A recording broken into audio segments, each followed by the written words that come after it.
SM হল, Curzon হল, এগুলোকে কিন্তু সংরক্ষণ করতে হবে। আর এগুলো আমাদের ঐতিহ্যের অংশ। ঢাকা বিশ্ববিদ্যালয়ের এগুলো হলো আইকন, এগুলো দিয়েই ঢাকা বিশ্ববিদ্যালয়কে চেনে। কিন্তু অন্যান্য যেই ভবনগুলোর কথা বলা হলো, এগুলো কিন্তু নতুন জায়গায় হওয়ার কোনো জায়গা নেই। ঢাকা বিশ্ববিদ্যালয়ে মাত্র 350 একর জমির উপর, এখানে আর বেশি জায়গা নিলে এত ঘন হয়ে যাবে যে এটা আবার পরিবেশগতভাবে ভালো হবে না। এই জন্য আসলে যা করা হয়েছে, এতগুলো ভবনের কথা বলা হয়েছে, কিন্তু সেগুলো হলো ওই যে 50-60 দশকের গত শতাব্দীর যেই ভবনগুলো, এগুলোকে আংশিকভাবে বা কিছু কিছু যেগুলো বেশি তলা না, সেগুলোকে সম্পূর্ণভাবে ওগুলোর জায়গাতেই এই বহুতল বিশিষ্ট নতুন ভবনগুলো যাতে হয়, যাতে করে জায়গা কিন্তু আর যেন বেশি দখল করে নেওয়া না হয়। কারণ যেটুকু জায়গা খালি আছে, এটা পরিবেশের জন্য এইটুকু খালি জায়গা থাকা ভালো। মেয়েদের জন্য হয়তো ওই জগন্নাথ হল এবং শামসুন্নাহার হল এসব জায়গার মাঝামাঝি কোথাও কিছু জায়গা হয়তো এখনও খালি পাওয়া যাবে। যাই হোক, এটা আমি ব্যক্তিগতভাবে এবং আমরা উপদেষ্টাদের তো অনেকেই আমাদের এখানে যারা আছেন, তোমরাও অনেকেই ঢাকা বিশ্ববিদ্যালয়ের প্রাক্তন ছাত্রছাত্রী, কাজেই আমাদের এই প্রধান পাবলিক বিশ্ববিদ্যালয়ের যে এতদিন পরে আমি নিজে, আমার খুব ভালো লাগছে যে একটা বড় পরিকল্পনার জন্য বরাদ্দ দিতে পারলাম। আশা করি এটা ভালোভাবে বাস্তবায়িত হবে। এবং আমার এই সঙ্গে মনে হয়েছে একটা কথা, এটা যখন আমি এই নিয়ে চিন্তা শুরু করেছিলাম, যে আমি 1960-এর দশকে ঢাকা বিশ্ববিদ্যালয়ের আবাসিক ছাত্র ছিলাম এসএম হলে। আমাদের সময়কালে, এবং তখন মহসিন হল আর আরেকটা হল যে ওই পাশাপাশি সূর্যসেন হল, এই দুটো হল তখন নতুন তৈরি হয়েছিল। আমাদের সময়ের এই সব কিছু মিলে ক্যান্টিনের খাওয়া দাওয়া এবং রুমগুলো, সেখানে কয়জন থাকতো, 2 জনের রুম, 4 জনের রুম, 1 জনের রুম, আমি 1 জনের রুমে অনেক দিন থেকেছি।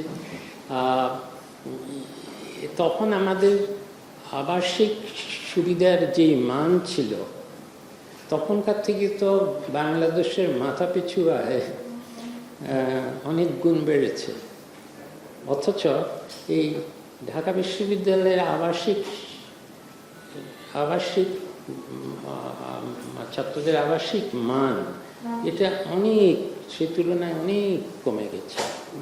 এটা একটা বিরাট বৈপরীত্য। আশা করি যাই হোক, এটা ভালোভাবে, প্রকল্পটি ভালোভাবে বাস্তবায়িত হবে। আমাদের বড় প্রকল্পগুলোর মধ্যে স্থানীয় সরকার বিভাগের একটা প্রকল্প, এটা $2000 কোটি কিছু, 2000 কোটি টাকার, 1989 2000 কোটি টাকার মতো। এটা বড় প্রকল্প। এবং এই প্রকল্পটা যখন আমরা আলোচনা করছিলাম, তখন বলা হচ্ছিল যে এটা বিদেশি অনুদান হতে পারে। এটা হলো গ্রামাঞ্চলে স্যানিটেশন সুবিধা। এটা বাংলাদেশে কিন্তু 60% বেশিও এখন মানুষ এটাকে বলে স্যানিটেশনের, আধুনিক স্যানিটেশনের আওতায় আছে। বাকিটা যাতে সবাই যাতে এই সুবিধাটা পায়, এই দিক থেকে বাংলাদেশ কিন্তু অন্যান্য দেশের থেকে, বিশেষ করে আমাদের পার্শ্ববর্তী ভারতের থেকে অনেক দূরে গিয়ে আছে। স্যানিটেশনটা মানে এটি নিয়ে তো একটা ফিল্মও আছে, ভারতে কী করে এই মুভমেন্টটা হয়েছে, কেন বাইরে গিয়ে স্যানিটেশনের কাজ কেন উন্মুক্ত স্থানে করতে হয়। আমাদের দেশে কিন্তু তার এখন গ্রামাঞ্চলে দেখা যায় না। অনেকে একটা প্রস্তাব ছিল এত বড় প্রকল্প, এবং এটা তো মনে হয় দরিদ্রদের জন্য প্রকল্প। সাধারণত তো এইগুলোতে বিদেশের সাহায্য পাওয়া যায়, কিন্তু আমি বিশেষভাবে আমার যুক্তিটি ছিল, যেটা অন্যরা বিশেষ করে প্রধান উপদেষ্টা খুব ভালো মনে হয়েছে, সেটি হলো যে আমরা যে এই স্যানিটেশন, গ্রামীণ স্যানিটেশনের ক্ষেত্রে এতদূর অগ্রগতি করেছি, এটা একটা অত্যন্ত উল্লেখযোগ্য অগ্রগতি। অন্যান্য আমাদের মতো আফ্রিকা এবং আমাদের পার্শ্ববর্তী দেশগুলোর তুলনায়ও অনেক বেশি আমাদের স্বাস্থ্যকর নিষ্কাশন ব্যবস্থাপনা।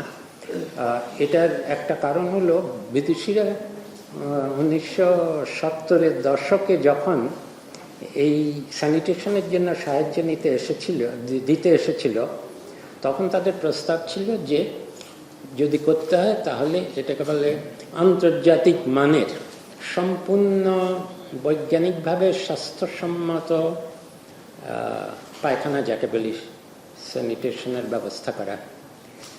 আমরা তখন একটা ভালো কাজ করেছিলাম। আমরা বলেছিলাম যে না, এত খরচের স্যানিটেশন ব্যবস্থা বাংলাদেশের মতো দেশে, এটা বৈদেশিক সাহায্য দিয়ে কিছু হবে, কিন্তু এটা বেশি দূর আগানো যাবে না। বরং আমাদের এনজিওরা তখন একটা নিজস্ব আধা কি বলবো, স্বাস্থ্যসম্মত যে পদ্ধতি, যেটাকে স্ল্যাব বলে, কংক্রিটের স্ল্যাব পদ্ধতি, এটা কিন্তু বাংলাদেশেই প্রথম চালু করা হয়। এটা বিদেশিরা বললো না, ইন্টারন্যাশনাল টেমপ্লেট মানতে হবে। আমরা বলেছি না, আমরা কম খরচের প্রযুক্তি ব্যবহার করব, আমাদের দেশি প্রযুক্তি। এবং সেটার ফলেই কিন্তু আমরা বিদেশি সাহায্য নিলে কিন্তু পারতাম না। আমরা নিজেদের অর্থায়নে, বিশেষ করে এনজিওরা সহায়তায়, বাংলাদেশে এই যে 2 স্ল্যাব স্যানিটেশন পায়খানা, এটা কিন্তু বিস্তার ঘটে গ্রামাঞ্চলে তখনই। এবং এটা একবারই অভ্যাস হয়ে গেলে, এটা তখন একটু নিম্নবিত্তের মানুষেরা এটা থেকে আর ফিরে যায় না কেউ। তারা নিজের খরচেই আবার তখন বানানো শুরু করে। এটা একটা অভ্যাসের ব্যাপার, এবং এটা বাংলাদেশের কিন্তু একটা বিরাট অর্জন।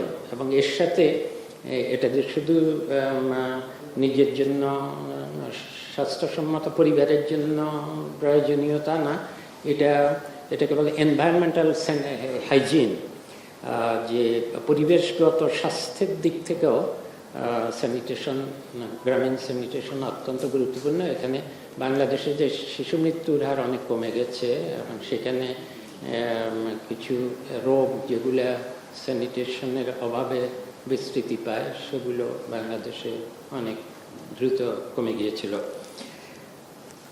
আজকের আরেকটা একটা প্রকল্প এসেছিল প্রথমেই, সেটা হলো ওই যে বৈষম্য বিরোধী ছাত্র আন্দোলনের গত জুলাইয়ের শহীদ পরিবারের জন্য, এটা গৃহায়ন ও গণপূর্ত মন্ত্রণালয় থেকে এসেছিল। এটাতে হলো মিরপুরে কিছু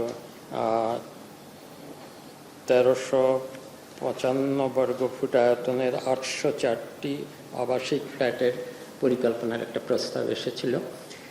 এটা একটা ভালো উদ্যোগ বলে আমরা মনে করেছিলাম, কিন্তু আমরা এখন গ্রহণ করিনি। তার কারণ আমরা এটার কাগজপত্রগুলো দেখে আমাদের মনে হয়েছে এটার যথাযথভাবে এটার খরচের মূল্যায়ন হওয়া উচিত টেন্ডারে যাওয়ার আগে।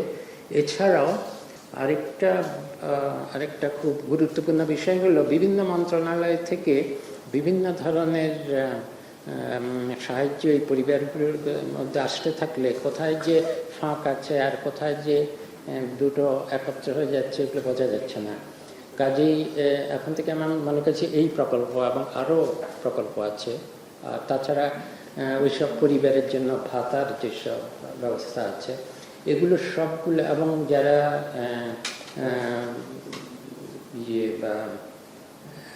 ইয়ে হচ্ছে, পঙ্গু হয়েছেন, তাদের পঙ্গুদের জন্য যেই সব সাহায্য দেওয়া হচ্ছে, এগুলো সবগুলোকে এক জায়গায় এনে সমন্বিত করা উচিত এবং সেখান থেকে তখন ঠিকভাবে এটাকে কতদূর কি করা যায় এটা ঠিক করা উচিত। যেমন আবাসিক এই সুবিধাটা দিতে গেলে এখানে উত্তরাধিকারের প্রশ্ন উঠবে। শুধু ঢাকাতেই, মিরপুরে কেন?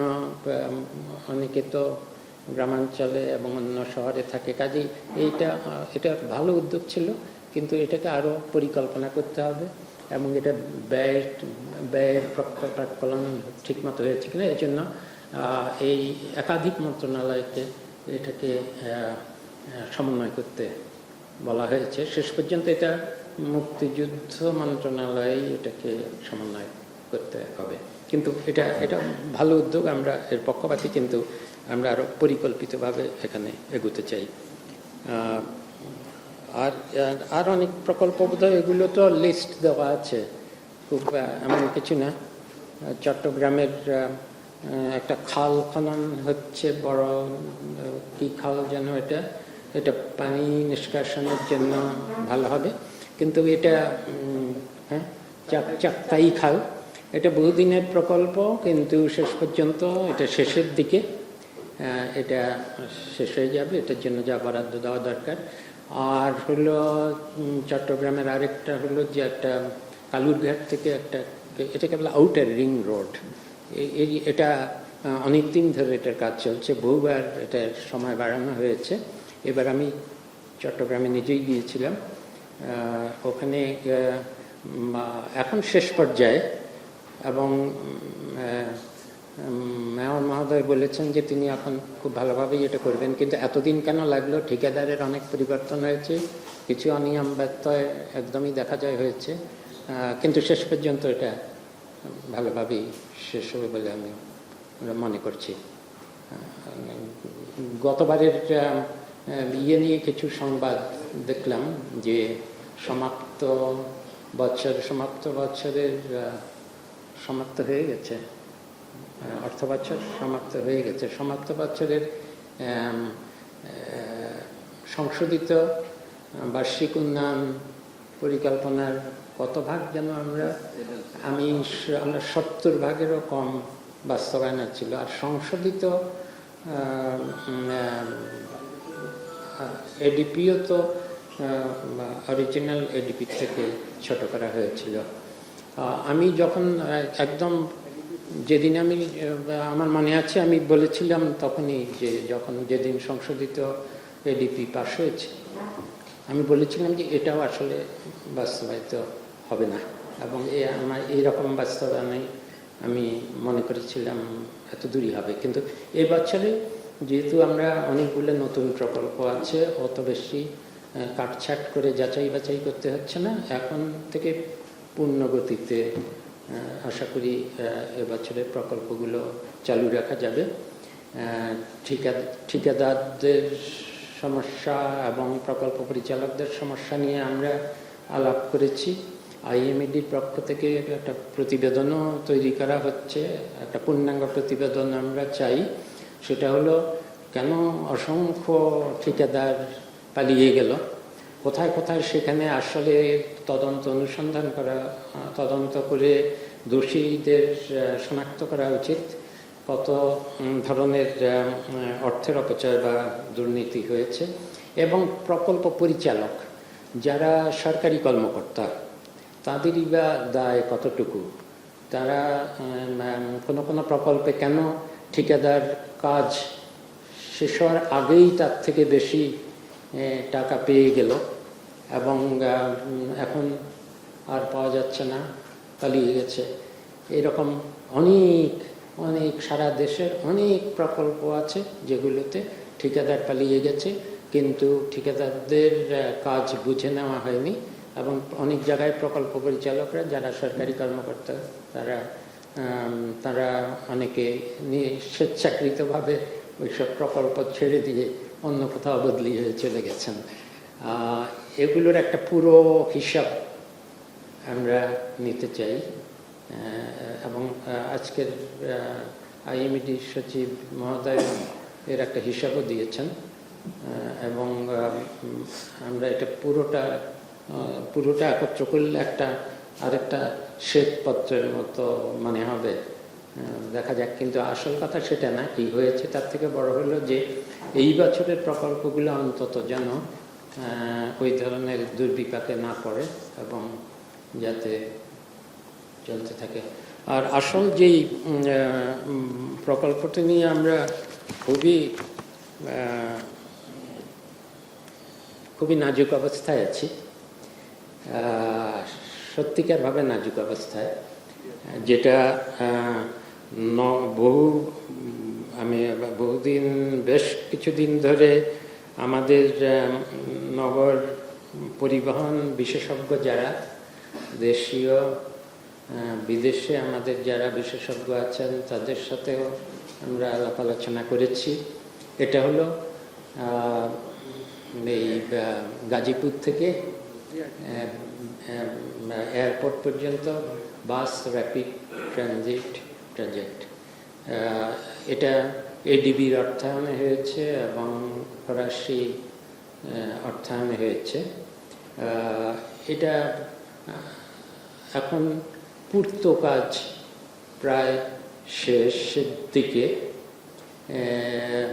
ওই যে র্যাপিড বাস ট্রানজিটের জন্য অনেক বাস লাগবে, কারণ এই মূল পরিকল্পনাটা তো হলো যে 3 মিনিট বা 5 মিনিট, প্রতি 5 মিনিটে একটি করে বাস যেতে থাকবে। কিন্তু এরকমের অপরিকল্পিত মেগা প্রজেক্ট চিন্তার বাইরে। প্রথমত এরকম একটা অন্যান্য দেশ থেকে দেখেই বিদেশি বিশেষজ্ঞরা এসে বলেছে, জাকার্তায় যেমন আছে বা অন্য জায়গায় যেমন অন্য নগরে যেমন আছে, কিন্তু তারা বুঝতে পারেননি যে একটা র্যাপিড ট্রানজিট বাস যেটা রাস্তার মাঝখানে হয়ে গেলে রাস্তার এপাশ থেকে ও পাশে হেঁটে যাওয়ার আর কোনো ব্যবস্থা থাকবে না, গাড়িও এদিক থেকে ওদিকে যেতে পারবে না। একটা বাই লেনে ঢুকে যেসব জায়গায় ওভারপাস আছে সেখানে হয়তো কিছু কিছু জায়গায় ভিতর দিয়ে এদিক থেকে ওদিকে যেতে পারে, কিন্তু এই জায়গাগুলোতে তো শুধু উত্তরাতে পুরোটা একটা শহর এদিক ওদিক মিলে। এখন তো একটা বড় শহর, আলাদা শহরের মতো হয়ে গেছে। তারপরে গার্মেন্টসের অনেক, তারপরে গাজীপুর পর্যন্ত ওইদিকে গার্মেন্টসের অনেক ফ্যাক্টরি আছে, এবং এই রাস্তার সমানে এদিক ওদিক পার হতে হয়। এই প্রকল্পে আমি জাস্ট কতগুলো দিক দেখাই যেগুলোতে অসঙ্গতি, এবং এই অসঙ্গতিগুলো কেন হলো, কারা এটা নকশা করলেন। এখন যে কোনো পরিকল্পনা নগর পরিবহন বিশেষজ্ঞদেরকে দেখালে সাথে সাথেই বলছেন, এটা আমাদের বুয়েটেও আছেন, আমাদের একজন বিশেষ সহকারী বিদেশ থেকে যিনি এসেছেন, শেখ মাইনুদ্দিন, যিনি এখন প্রতিমন্ত্রীর মর্যাদায় আছেন, যিনি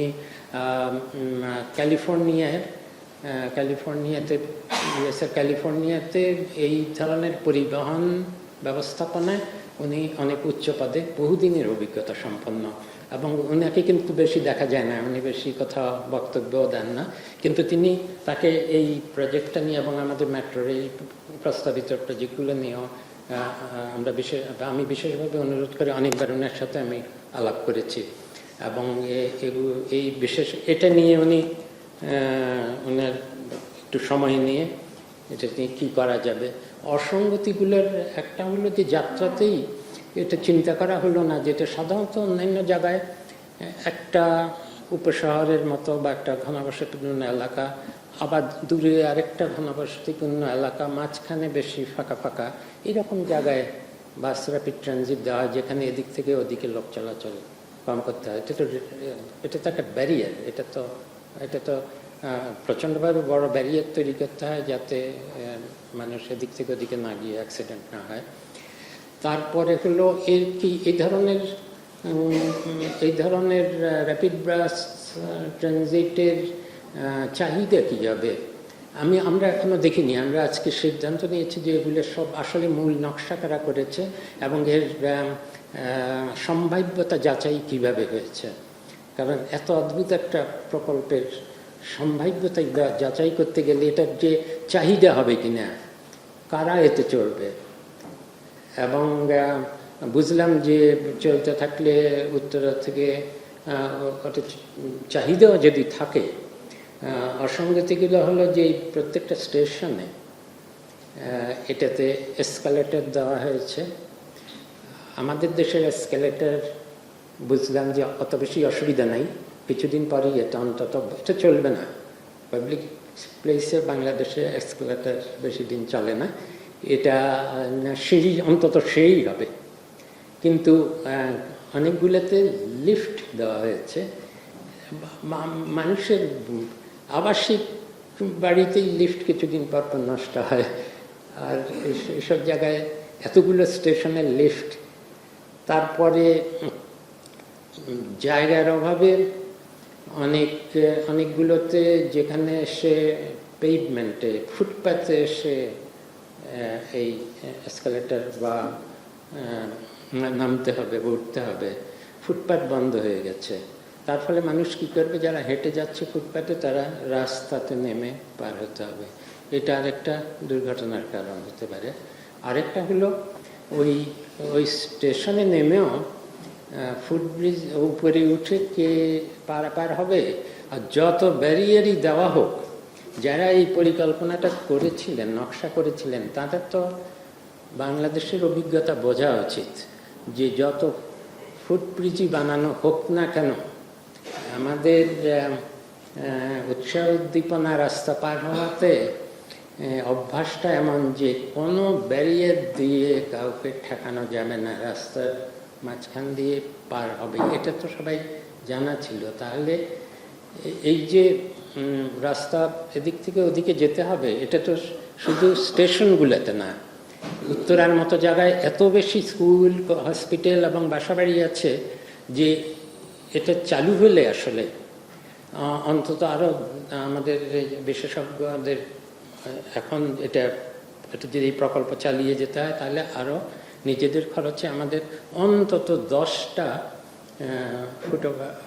ফুট ওভারব্রিজ আলাদা লাগবে, কারণ তা না হলে রাস্তা পার হতে গিয়ে পার তো হওয়ার কোনো সিস্টেম থাকবে না, কিন্তু টপকিয়ে টপকিয়ে পার হতে গেলেও সমস্যা হবে। এখন এই প্রকল্প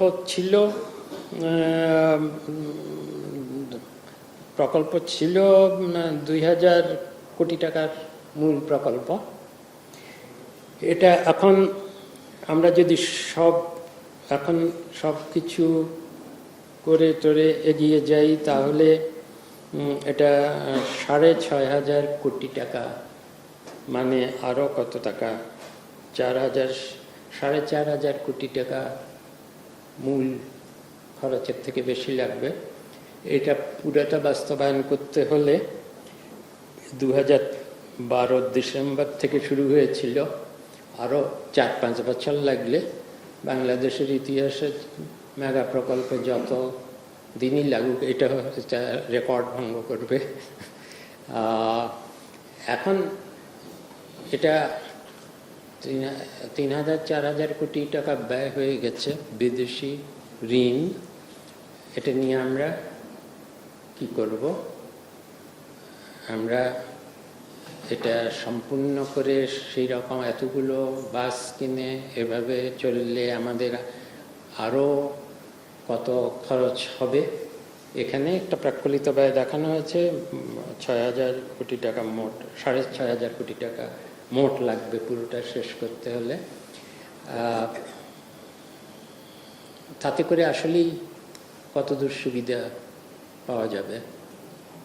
আর কিন্তু এটা তো আবার ভেঙে ফেলা যাবে না। এই মুহূর্তে আমরা যা করছি সেটা হলো যে বাস র্যাপিড হোক আর যাই হোক, অন্তত সবগুলো লেনকে ঈদের আগেই সেটা করা হয়েছিল। আমি এটা বোধহয় বলেছিলাম যে সবগুলো লেন যেই লেন দিয়ে পারুক চলাচল করবে, এবং ওই যে র্যাপিড বাস স্ট্যান্ড যেটা দুইটা ওগুলো সব খোলা আছে। শুধু ওই যে ইয়েতে জয়দেবপুরের দিকে একটা জায়গায় এখনো বন্ধ হয়ে আছে।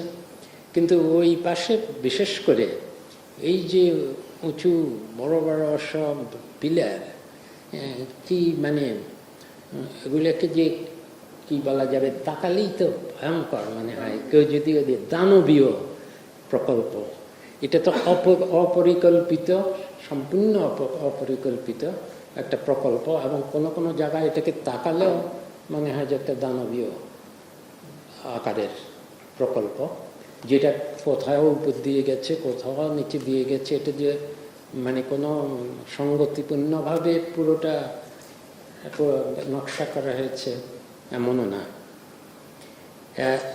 আমরা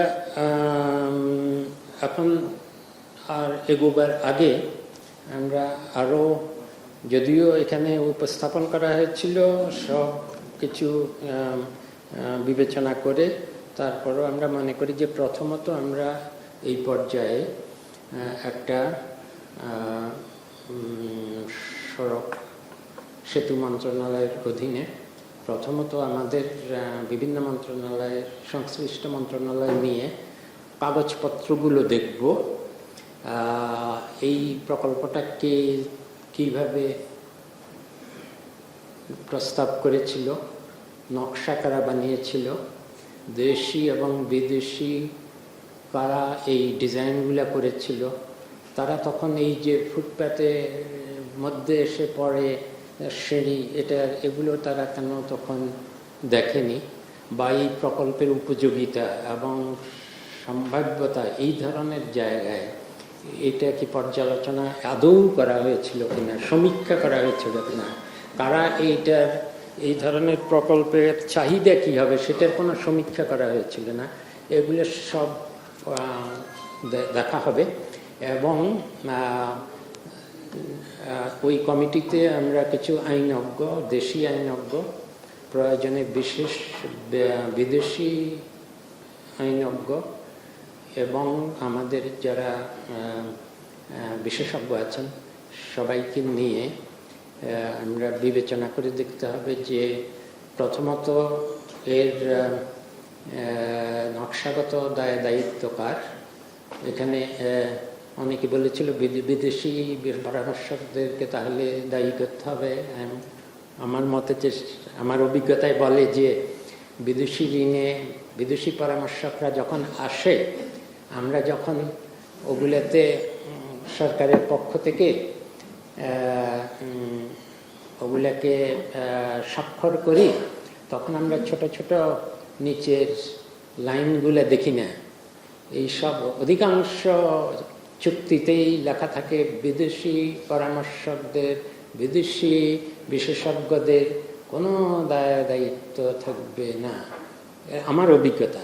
এখন সবাই বলছে যে ঠিক আছে, এই প্রকল্পের ক্ষেত্রে যাচাই বাছাই করে দেখাও, কিন্তু আমি বলছি আমি নিশ্চিত যে ওইসব, যে আমি অন্য প্রকল্প তা দেখেছি যেখানে প্রকল্প থেকে কোনো সুবিধা পাওয়া যায়নি, কিন্তু বিশেষজ্ঞরা চলে গেছে, তাদেরকে ধরার উপায় নেই, কারণ ওই লেখা থাকে যে তাদের এই প্রকল্পের থেকে সুবিধা পাওয়া গেল কিনা, এই প্রকল্প ব্যর্থ হলো না সফল হলো, তার কোনো দায়িত্ব তাদের নাই। কিন্তু আমাদের সরকার এবং আমাদের সরকারের পক্ষে যে বিশেষজ্ঞরা এগুলো করেছে, তাদের দায়িত্ব তো তাদের এখানে আছে। এই মুহূর্তে আমরা এখন এই লেনগুলো চালু রাখবো। একটা বিকল্প প্রস্তাব পরিকল্পনা কমিশন করেছে যে যদি এই লাইনগুলোকে খুব সচল রাখা যায়, তাহলে তো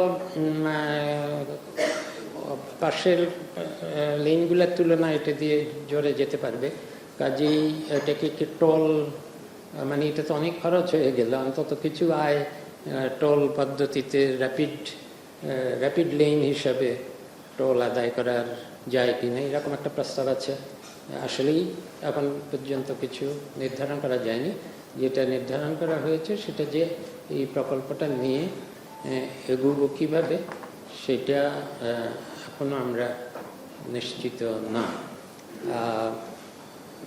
অন্তত লেনগুলো সব খোলা থাকুক, সবাই ব্যবহার করুক, যদিও তাতে কোনো সান্ত্বনা পাওয়ার কিছু নেই, কারণ 4,000 কোটি টাকা খরচ হয়েছে কি শুধু এই পুরো রাস্তাটাই তো খোলা ছিল, এখানে তো যে কোনোভাবেই ব্যবহার করা যেত, বাসের জন্য আলাদা বে করা যেত, সব কিছুই অন্য অনেকভাবে এটাকে ব্যবহার করে। যাই হোক, আর এর ঋণের চুক্তি যেভাবে হয়েছে, কীভাবে হয়েছে না হয়েছে, আমরা এগুলো যাচাই বাছাই করে একটু দেখতে চাই। এই মুহূর্তে আমরা এটা নিয়ে কোনো সিদ্ধান্ত নিইনি। আপাতত এই বড় প্রজেক্টগুলো এই আমাদের আপনারা আছেন, ওনাদের প্রশ্ন তো থাকবেই। এখানে আমাদের আছে, এটা একটা আমাদের নিউজ লেটার একটা বের হয় এখন থেকে, এটাতে কি আছে আমি জানি না।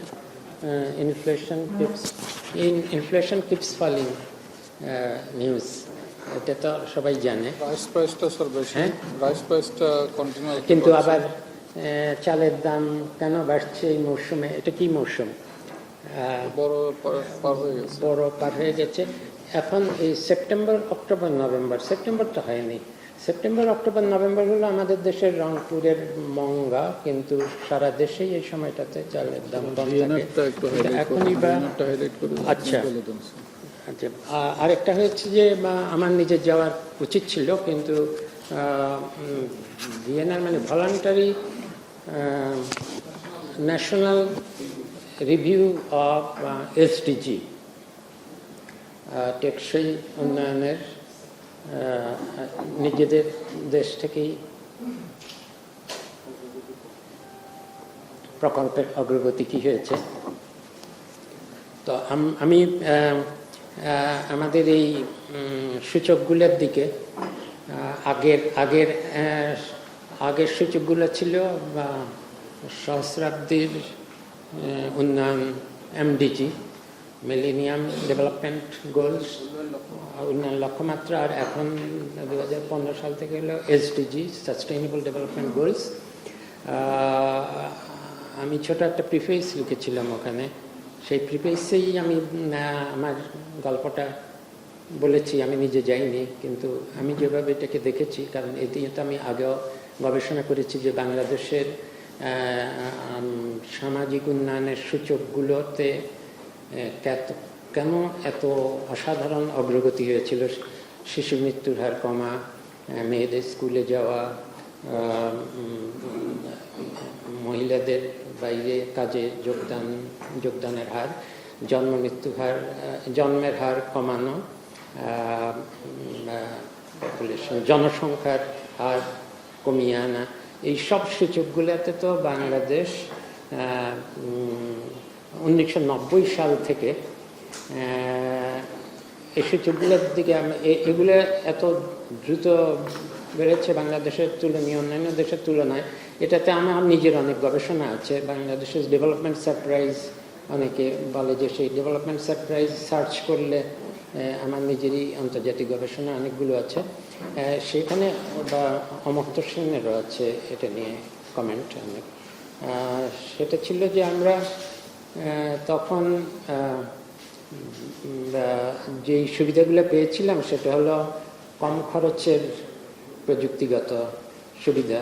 যে শিশু মৃত্যু হার কেন কমলো, সেটা হলো যে আমাদের কিছু সামাজিক ক্যাম্পেইন ছিল খুব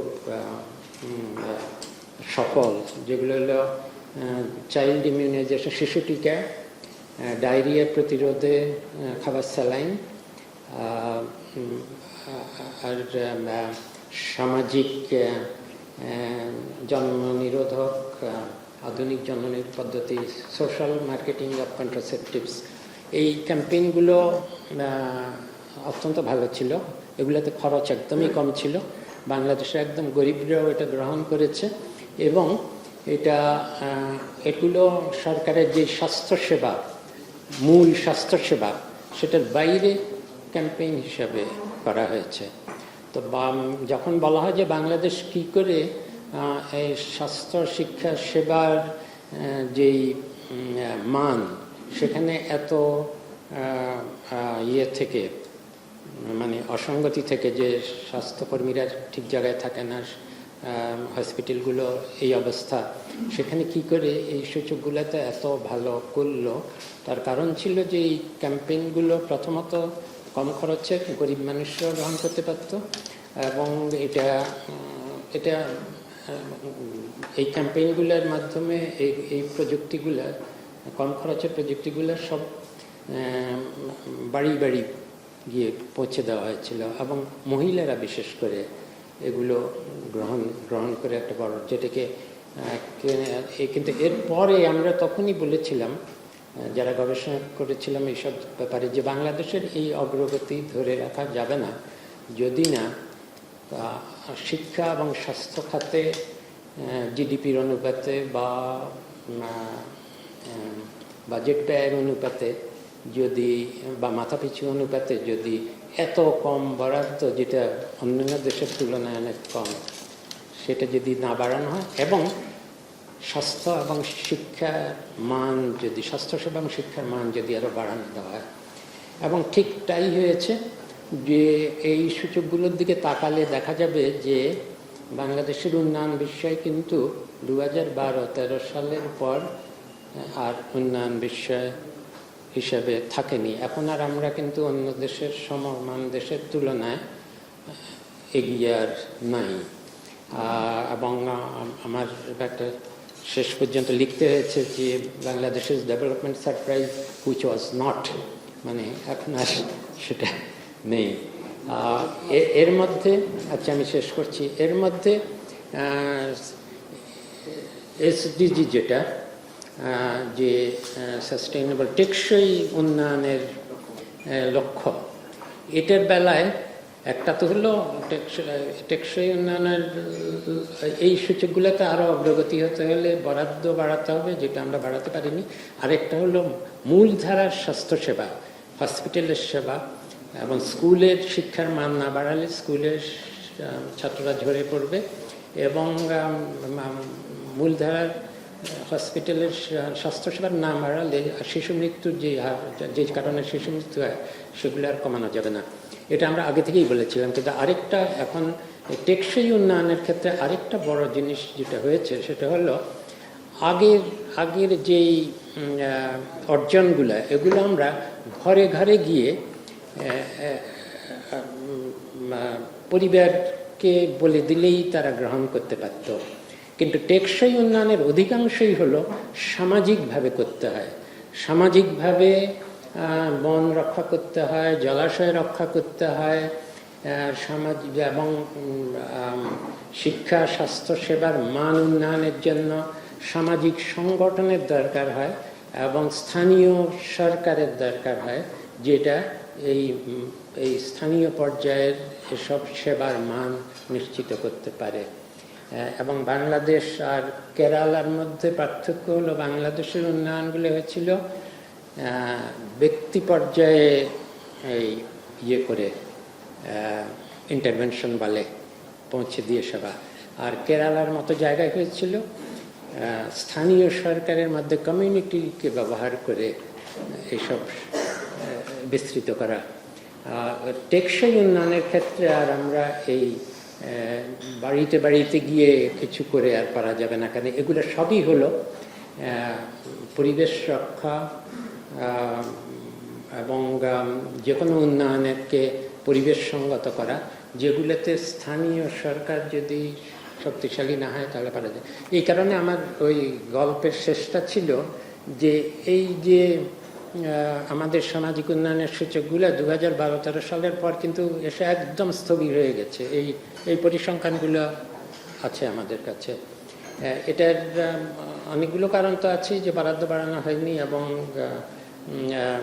সেবার মান বাড়ানো হয়নি। কিন্তু আরেকটি হলো যে এই ধরনের স্থানীয় উদ্যোগ স্থানীয় সরকারের মাধ্যমেই হোক বা স্থানীয় জবাবদিহিমূলক প্রতিষ্ঠানের মাধ্যমেই হোক, এটা কোনো অগণতান্ত্রিক নিপীড়নমূলক শাসন ব্যবস্থায়, যেটা কেন্দ্রীভূত নিয়ন্ত্রিত শাসন ব্যবস্থা, যেখানে স্থানীয়ভাবে প্রতিনিধিত্ব কম এবং স্থানীয় সরকারের হাতে সত্যিকার প্রতিনিধিত্বশীল স্থানীয় সরকার নেই, সেখানে এই ধরনের টেকসই উন্নয়ন প্রকল্প তো দূরের কথা, আগে আমরা যেসব সামাজিক উন্নয়নের সূচকগুলোতে যে অগ্রগতি করেছিলাম সেটাও এখন স্থবির হয়ে গেছে।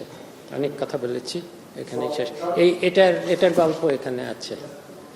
এটা আমাদের ডক্টর মঞ্জুর আহমেদের, উনি উত্তর দিতে পারবেন এটা নিয়ে। উনি এটা নিউ ইয়র্কে কাজ করে এসেছেন।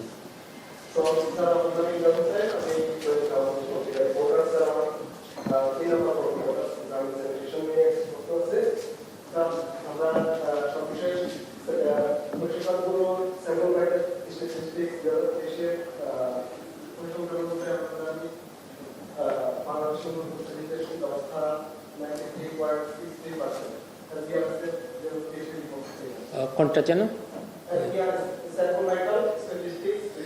কোনটা স্যানিটেশনে? স্যানিটেশন, হ্যাঁ স্যানিটেশন, হ্যাঁ হ্যাঁ।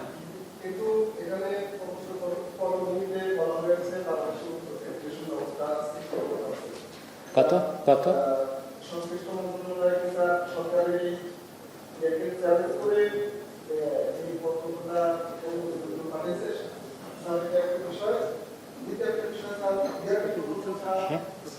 একটু বুঝেছি বোধহয়। এই প্রকল্পের ফলে আর কত দূর বাড়বে, তাই না?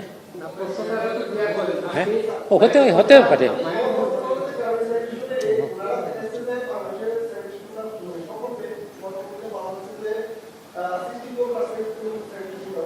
মানে হলো হতে পারে, হতে পারে।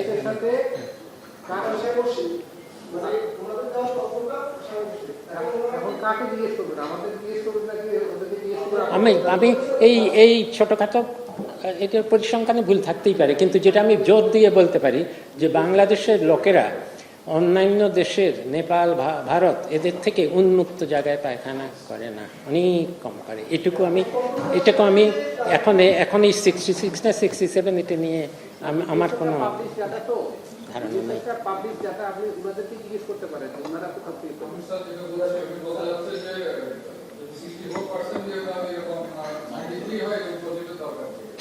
ও দরকার কিনা আর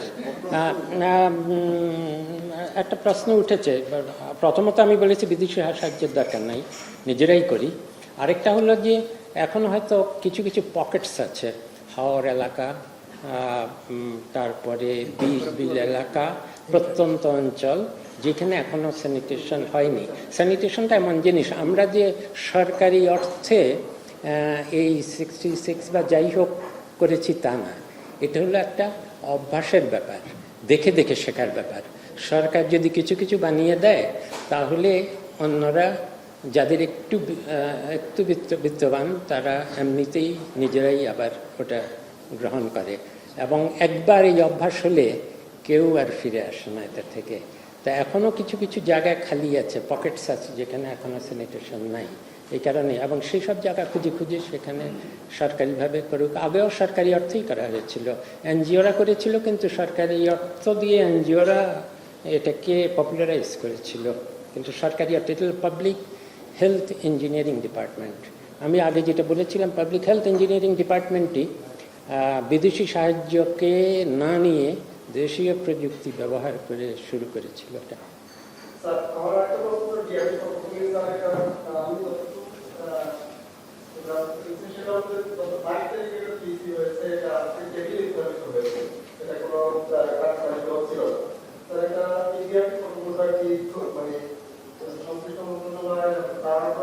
কোনটা কোন প্রকল্প? বিআরটি প্রকল্প তাড়াহুড়া কেন? বিআরটি প্রকল্প তাড়াহুড়া এই কারণে যে এটা ইনভেস্টিগেশন হওয়া উচিত তাড়াহুড়া করে, কারণ এটা তো বিদেশি লোনের, এবং যত দেরি হবে আমাদের তত এটা সম্বন্ধে একটা সুরাহা না হলে এই লোন অব্লিগেশন তো থেকে যাচ্ছে। এবং বিদেশি ঠিকাদারও, চীনের কিছু ঠিকাদারও এখানে বসে আছে, তাদের জন্য খরচ হচ্ছে। আমাদের একটা ডিসিশন নিতে হবে বলে তাড়াহুড়া করছি, এবং এই জন্য বিশেষ করে আমাদের তাড়াহুড়া করেই এটা আনা হয়েছে, এবং সিদ্ধান্ত কিছু নেওয়া যায়নি। এইটুকু সিদ্ধান্ত নেওয়া গেছে যে আরও আমাদের বিচার বিশ্লেষণ করতে হবে এটা, এই প্রকল্প নিয়ে আমরা কি করিব।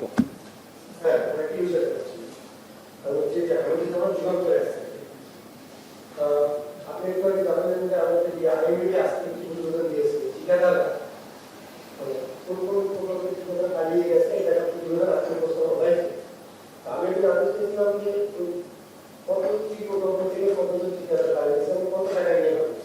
দেখা যাক, আমরা খুব ভালো।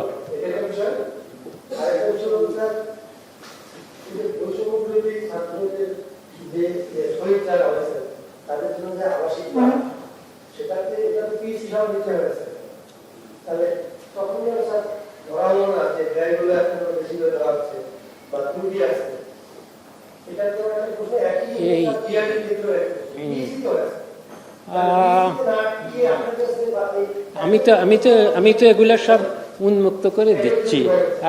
শুধু এই প্রকল্প কেন, আজকে আমরা যে আলোচনা করলাম সেখানে বলা হয়েছিল আমাদের এই যে অধিকাংশ প্রকল্পই তো এরকম অনেক কিছু আছে। এখন আমরা মাঝখানে এসেছি, আমাদের একটা বড় নির্দেশিকা আছে প্রকল্প প্রণয়ন এবং বাস্তবায়ন এই একনেক পর্যন্ত, আবার আরেকটা আছে IMED যেটা হলো প্রকল্প বাস্তবায়নের পরে।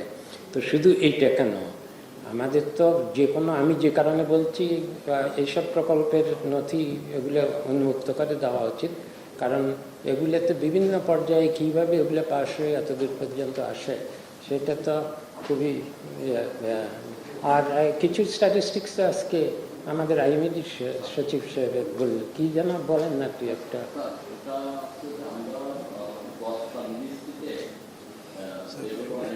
কন্ট্রাক্টর কত টাকা নিয়ে পাঠিয়েছে, উত্তর হচ্ছে টাকা বাকি রেখে পাঠিয়েছে, টাকা তো অ্যাডভান্স দেওয়া হয় না।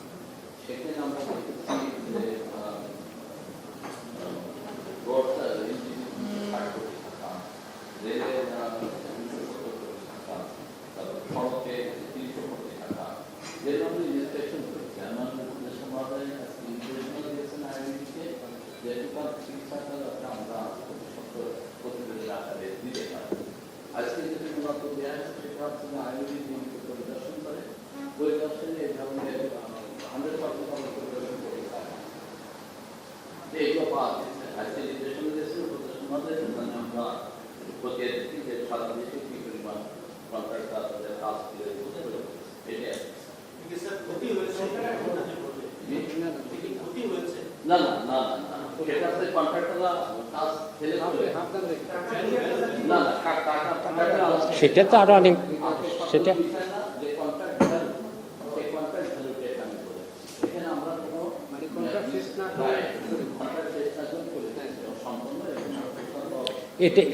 এটা ঠিক না করলে তো এই বছরও প্রকল্প আবার আটকে যাবে। এত প্রকল্প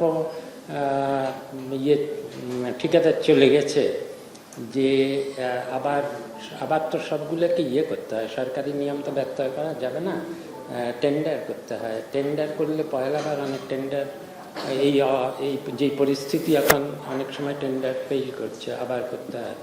কাজেই তারপরও চেষ্টা করছি এইবারের ADP যাতে বাস্তবায়ন ভালো হয়। হ্যাঁ না বাবা, আমরা টায়ার্ড, আর যদি কিছু না থাকে। হ্যাঁ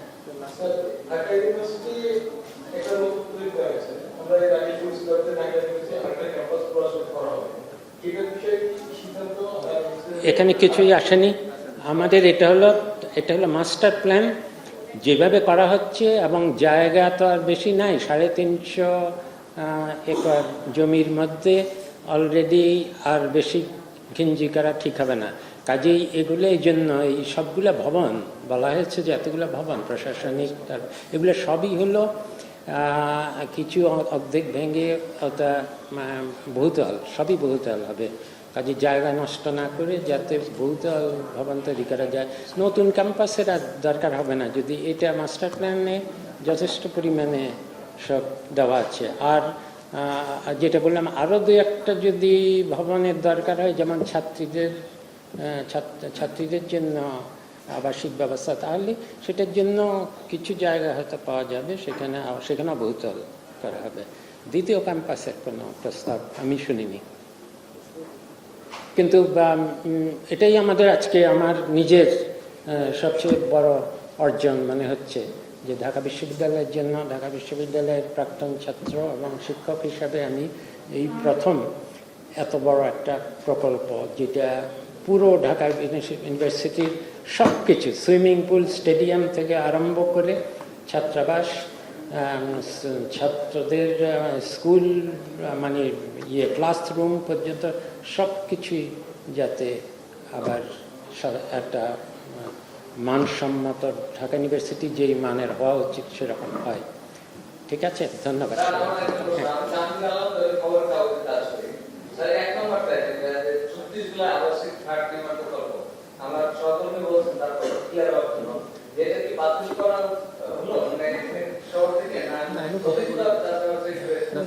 বাতিল নাই তো উইথড্র করে নেওয়া হলো, যাতে করে এটাকে বাতিলের উইথড্র তো একই কথা, মানে এইভাবে না, আবার একটু যাচাই বাছাই করে এগুলোর ব্যয় প্রাক্কলন। আর সবচেয়ে বড় কথা হলো সমন্বয় করতে হবে। তো কারণ আর যেসব সমস্যাগুলো দেখা দিতে পারে, যে উত্তরাধিকারের সমস্যা, সেটা ঢাকাতেই কেন থাকতে হবে, অন্য জায়গায় থাকলে কি হবে, এগুলো কিছু না সমীক্ষা না করে, একটু যাচাই বাছাই না করে হঠাৎ করে এতগুলো নির্মাণ করা হলো, এত ব্যয়, এরকম প্রস্তাব তো হঠাৎ করে চলে এসেছে।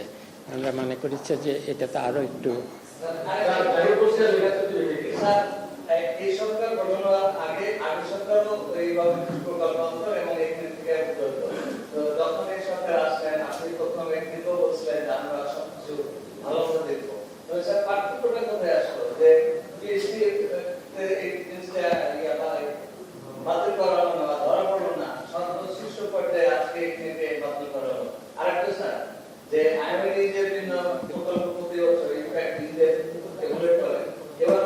ঠিক আছে।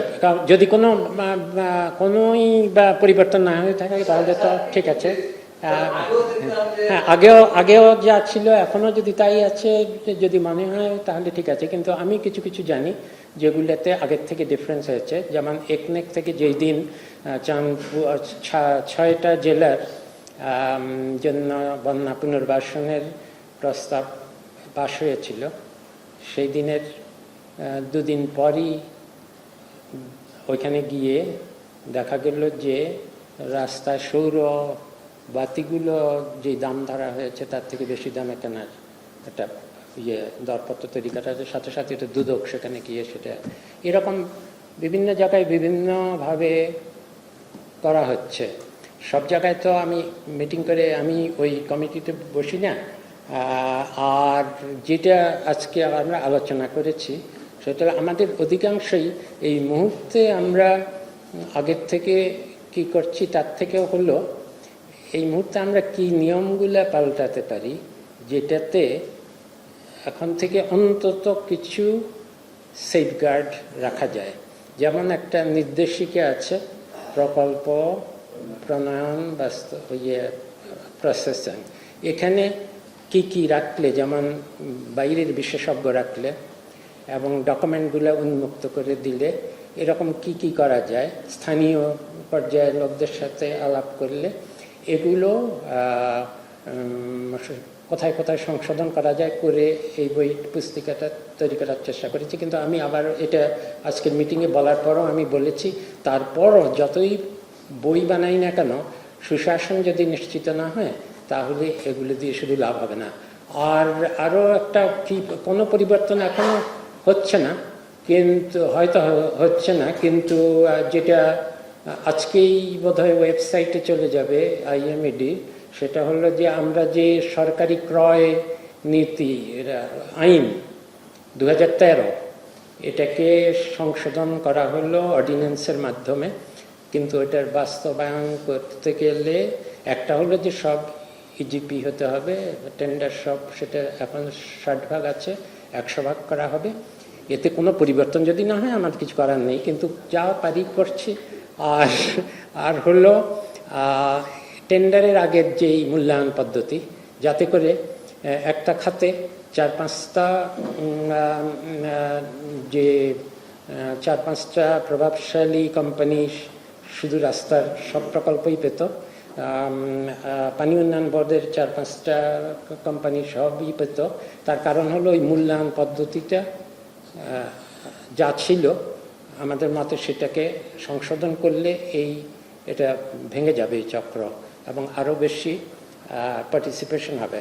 এবং এইটার একটা ড্রাফট কি ধরনের মূল্যায়ন হবে এটা আজকেই আমি পাশ করে দিয়েছি, আমাদের ওয়েবসাইটের জন্য পাশ হয়নি, ওয়েবসাইটে গেলে এটাতে সবাই মতামত পাওয়া যাবে। তারপর যখন এটা আসল নীতিমালাগুলো তৈরি করা হবে, তখনই এই সরকারি আইন, সরকারি ক্রয় নীতি প্রয়োগ করা হবে। সেই প্রয়োগ করলে আগের তুলনায় যদি কোনোই কিছু না বদলায়, তাহলে আমরা এই নিয়মেও লাভ হলো না, কি করা যাবে?